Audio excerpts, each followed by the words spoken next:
Tad aicināšu nākamo lektoru, kas arī šodien būs noslēdzošā prezentācija. Dr. Ligita Kupica, kas ir mūsu otorinolaringologs Bērnu Klīniskās universitātes slimnīcā, tātad ausu kakla deguna slimību klīnika, kas pastāstīs mums par tātad Džordža sindromu un loru orgāniem. Labdien! Tā.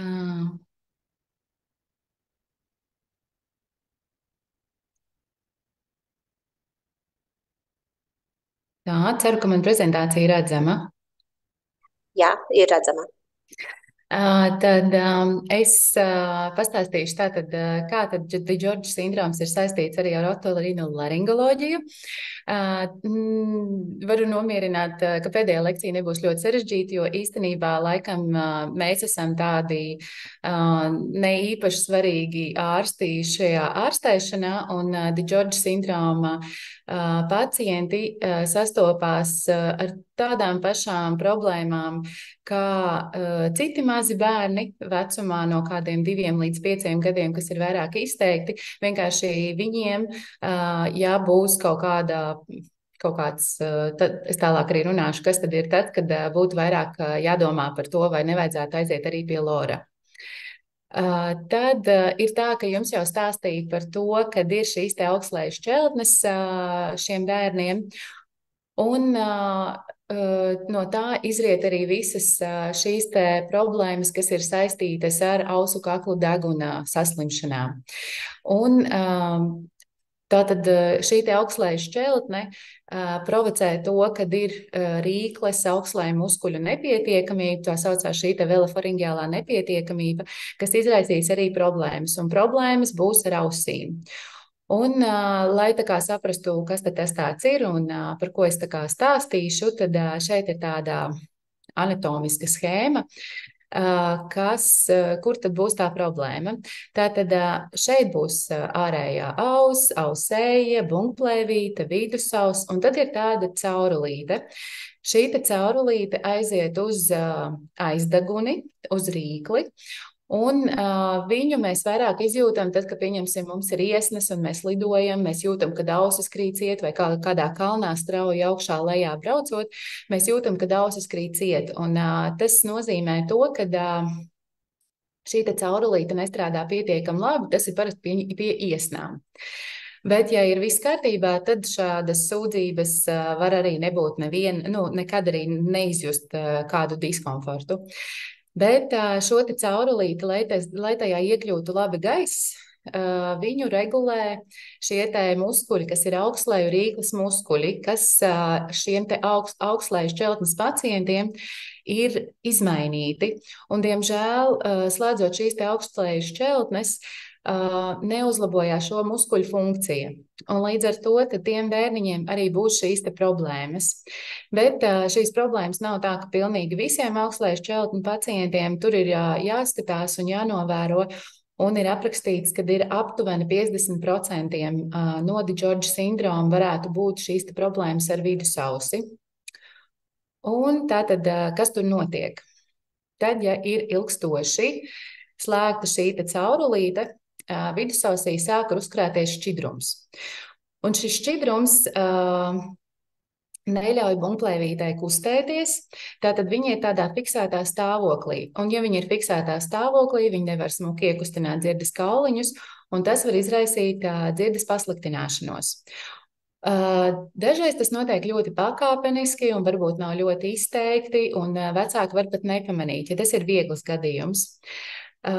Vispār datos ir minēts to, ka mēs gandrīz katrs esam pārslimojuši kaut kādā brīdī šos sekretoros otītus, bet īstenībā tā nav tik ļoti nopietna lieta, tāpēc tas nav tā, ka, ja mēs pieņemsim atklājam šo sekretoru otītu, ka mums obligāti kaut kas ir ar to jādara. Bet tad, ja sāk pasliktināties dzirde, jūs to varat redzēt un saprast tad, ka, pieņemsim, bieži pārprasa, bieži prasa, ko uz teikto, vai tur ir ļoti jāskatās ar to, vai bērns grib vai negrib dzirdēt to, ko jūs sakat.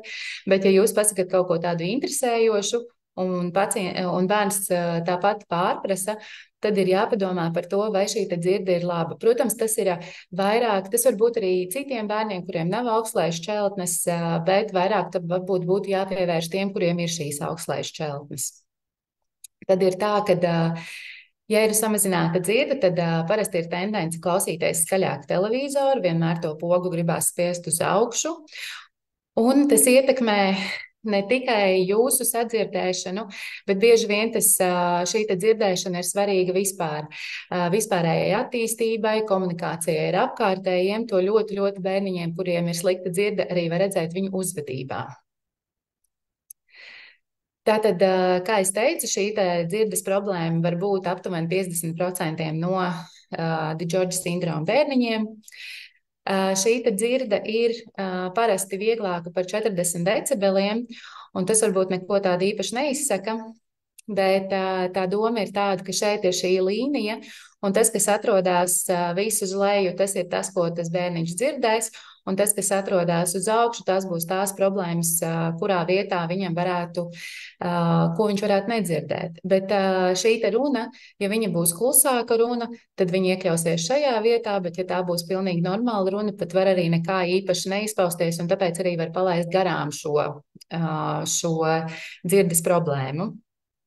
Tātad šī dzirdes problēma ir saistīta arī ar runas un valodas attīstību. Tad, ja arī būs saprotams, ka bērniņš varbūt runā pietiekami daudz, bet varbūt jūs jūtat, ka bērns neizsaka skaidri vārdus, tad varbūt viens no tiem iemesliem ir to, ka viņš vienkārši nedzird visas pareizi skaņas, un tāpēc arī šis vārdiņš neizveidojās pareizs, un viņš viņu ir sapratis nepareizi. Un tāpēc ir šīs runas un valodas attīstība aiztura, kas varbūt saistīts ar šo. Tad, ko mēs darām? Kā mēs izmeklējam? Pirmais, lai jūs varētu sagatavot, vislabākais pie ārsta ir bērniņu sagatavot, tad viņš arī parasti ir mierīgāks un labāk arī ļauj visu izdarīt. Tad, ko mēs darām? Mēs noteikti gribam paskatīties austiņā, kā es rādīju caur to auseju, mēs redzam bumbplēvīti, un tad mēs arī aizdomājamies par to, vai tur ir vai tur nav problēma.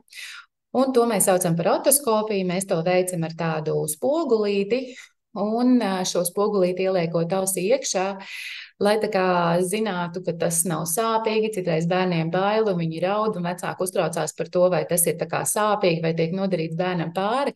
Nebūtu tā nav, parasti šī sajūta ir kutoša. Citreiz bērni pat ļoti smējās, kad skatās. Vairāk bērni raud un bļauj tad, ja viņi ir nobijušies, bet īstenībā, lai jūs neuztraucaties, šī procedūra ir visai maiga un pat kutinoša. Tālāk, ko mēs darām? Lai apstiprinātu šo diagnozi, mēs veicam tādu speciālu izmeklēšanu. Un šī speciāla izmeklēšana saucās timpanometrija. Un tur tiek ielikts austiņā tāds mīksts uzgalītis, kura galā ir tāds aparāts un vats. Viņu ieliekot ausī iekšā, viņš dod spiedienu. Viņš mēra, vai tā bumbplēvīte kustās, vai viņa nekustās, un tad attiecīgi no tā mēs tad arī saprotam, cik daudz tur ir šī problēma, cik ir liela, un mēs iegūstam šādas līknes. Šī procedūra arī nav sāpīga, viņa varbūt dažiem liekas nepatīkama, bet kā var sagatavot to, kad es parasti stāstu par to, ka tur tajā aparātiņā iekšā izklausās tā kā mašīnīte vai lidmašīnīte lido, un tad viņi arī interesi arī klausās, un nekādas īpašas reakcijas, ka tur kaut kas nepatīkams nav.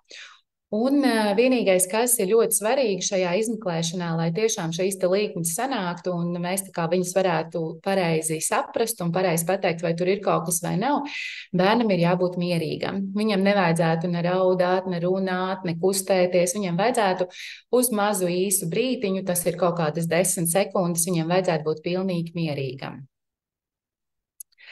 Tātad, kas vēl var būt? Saistībā ar to, kad ir šī kanāla problēmas, tātad nekustās normāli šīs dzirdes caurules muskuļi, kas palīdzētu šim gaisam iekļūt, izkļūt, tad veidojās ilgstoši šis šķidrums uzkrājās. Un tā kā šiem bērniņiem arī ir imūndeficīta problēmas un saistīts ar to, ka varbūt biežāk ir elpceļu saslimšanas, tad mēs tad mēs varam saskarties ar to, ka šīs iekaisums, kas atrodas elpceļos, degunā, kaklā, viņš var aizceļot arī līdz ausīm. Un šajās ausīs attīstīties akūti šie iekaisumi. Un kā tad jūs varat saprast, vai tur būs akūts iekaisums, vai varbūt viņš vienkārši aizkrita uz austiņu un nedzird? Tātad akūts iekaisums vienmēr būs spēcīgas sāpes, paaugstināta ķermeņa temperatūra. Un, ja ir tā kā izteikti liels iekaisums un to bumbplēvīti pārplīst, var arī būt kaut kādi izdalījumi ausējā. Bet visraksturīgākais būs temperatūra un spēcīgas sāpes. Tātad tas arī varētu būt šie akūtie vidusceļa iekaisumi biežāk nekā citiem bērniņiem. Tātad, lai tā kā saprastu, kā mēs varētu varbūt iepriekš, ko mēs varētu darīt, lai mēs nesaskartos ar šiem te akūtajiem iekaisumiem vai kaut kā ilgstoši nebūtu iekaisums šajā vietā, kur atverās šī caurulīte, tad it īpaši mazākiem bērniem, kuri paši sev netīra degunu, mums būtu vēlams viņiem palīdzēt. Un ir tāda ļoti laba lieta, kas ir apstiprināta arī vadlīnijās, ka deguns ir jāskaro ar sālsūdeni, jo savādāk šī iesniņa kaut kur iesprūst, kaut kur sakrājās, un tajā visā ir arī visādas citas šūnas, baktērijas un visas, kas šo iekaisumu uztur. Un, jo mēs vairāk tiksim vaļā no šīm iesnām, gļotām, baktērijām un vīrusiem, jo arī ātrāk parasti ir izārstēšanās. Un ir divi veidi, ko mēs varam darīt. Vai nu mēs varam aptiekā nopirkt jūras ūdeņtiņus, kurus mēs pūšam degunā, bet tas ir tādā vieglā, tā kā drusciņi varbūt tas puņķītis paliek mīkstāks un varbūt vieglāk viņu ir dabūt ārā, bet vislabākās ierīces ir speciālas ierīces, ja tiešām ir problēmas. Ja nav problēmas, tad, protams, tas nav nepieciešams, bet ja ir problēmas, tad ir šādas ierīces, un šeit es ieliku arī bildi, ka viņā ielēj šādu salsūdeni, un skalot caur vienu pusi laiž ūdeni iekšā un caur otru pusi nāk ārā. Un tad tā gļotiņa parasti ir tā problēma to, ka viņa arī kaut kur aizdegunē iesprūst un uztur šo iekaisumu. Un arī ausis, kur atrodas, tas ir pašā deguna aizmugurē. Un lai mēs no turienes noņemtu šo iekaisumu, šo provocējošo gļotiņu, kas visu laiku tur šo iekaisumu varētu uzturēt un novirzīt arī tālāk, tad mēs viņu vienkārši izskalojam ārā. Varbūt sākumā liekas ļoti nepatīkami, traki vai kā, bet īstenībā, ja to iemācās un to dara, tad tas ir, nav nekādas lielas problēmas to izdarīt, un tad arī šī saslimšana, parasti šīs iesnas ļoti ātri arī šiem bērniņiem pāriet. Tātad, ja mēs to visu ignorējam, mēs neievērojam šos iekaisumus, un mēs viņus nepamanām vai neizārstējam, tad tas viss var novest arī līdz hroniskiem vidusceļa iekaisumiem. Ja? Šie visi iekaisumi ir viens pakļauts otram, bet viss ir saistīts tīri ar šo augslēju šķeltni un līdz ar to arī šiem muskuļu sliktu darbību.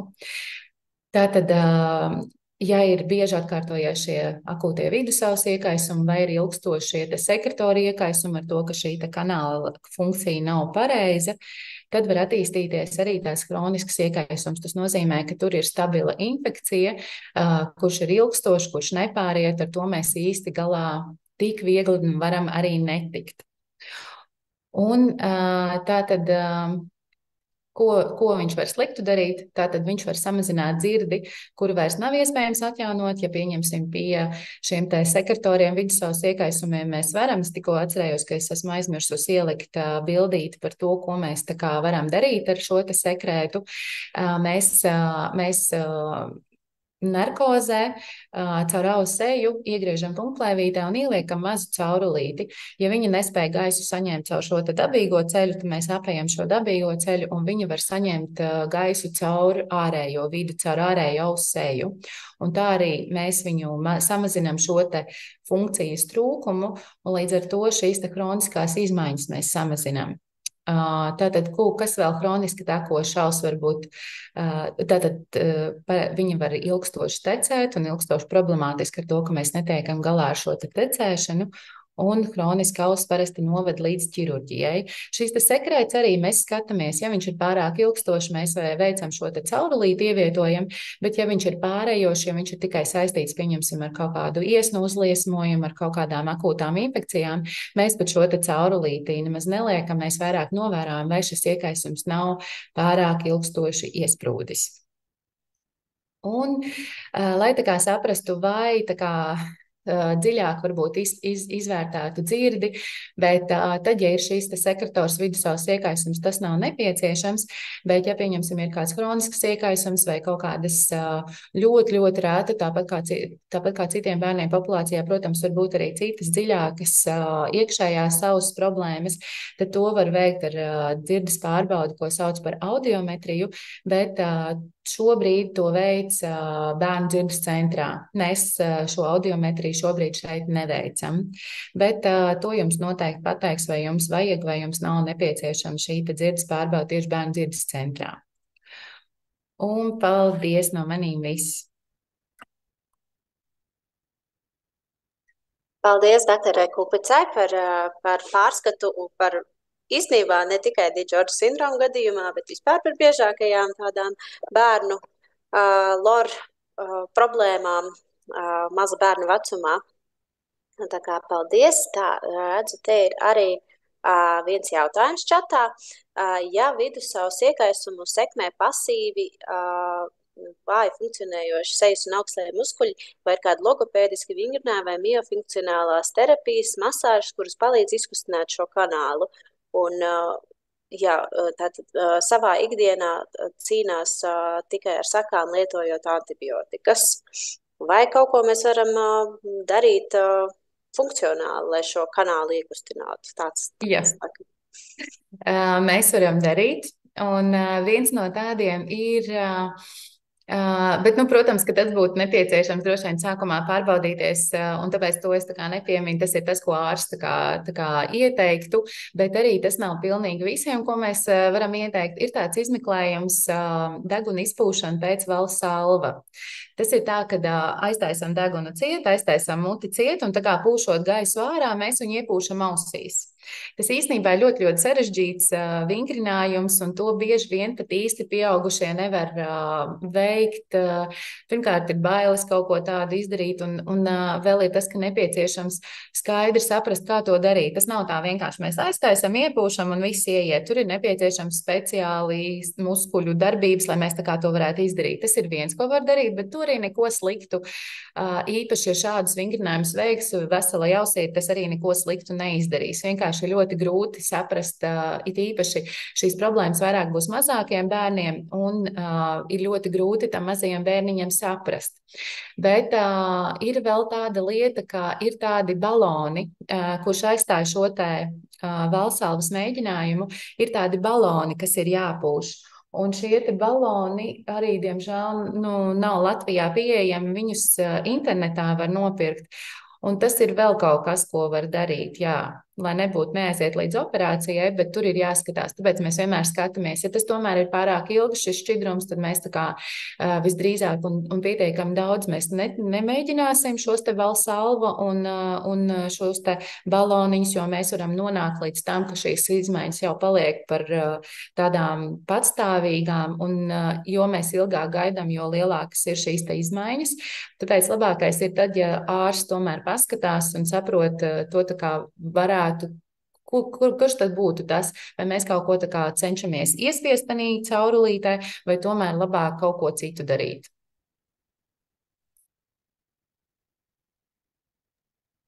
Paldies par atbildi. Skatos, ka vairāk šobrīd jautājumu nav, un ar šo tad mēs arī varētu noslēgt šodienas, manuprāt, ļoti informatīvo, produktīvo un daudz informatīvo konferenci.